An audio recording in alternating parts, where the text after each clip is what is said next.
Simple present tense म्हणजे साधा वर्तमान काळ.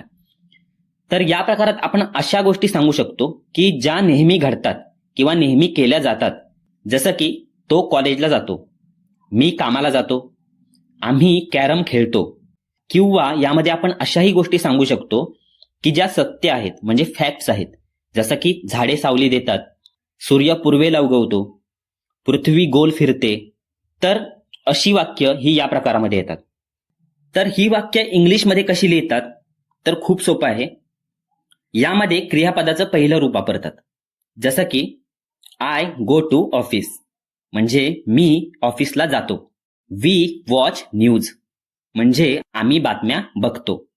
I speak English me English बोलतो.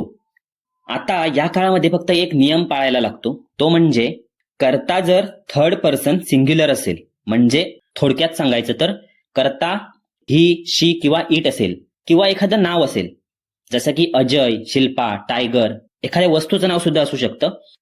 फक्त ते एकवचनी असलं पाहिजे. तर क्रियापदाला एस किंवा ईएस लावला जातो. उदाहरणार्थ मी पत्र लिहितो असं जर वाक्य असेल तर होईल आय राईट अ लेटर. पण जर असेल तो पत्र लिहितो तर हे वाक्य असं होईल की ही राईट्स अ लेटर, म्हणजे राईटला आपण एस लावला आहे. ट्री गिव्ज शेड म्हणजे झाड सावली देते.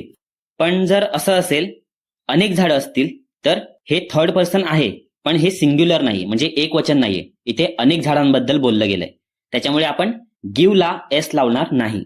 तर हा नियम लक्षात ठेवायला लागतो जेव्हा आपण या काळामधली वाक्य बनवतो.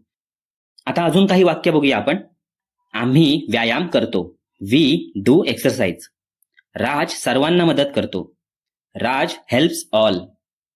मी इंग्रजी शिकवतो. I teach English. पक्षी आकाशात उडतात.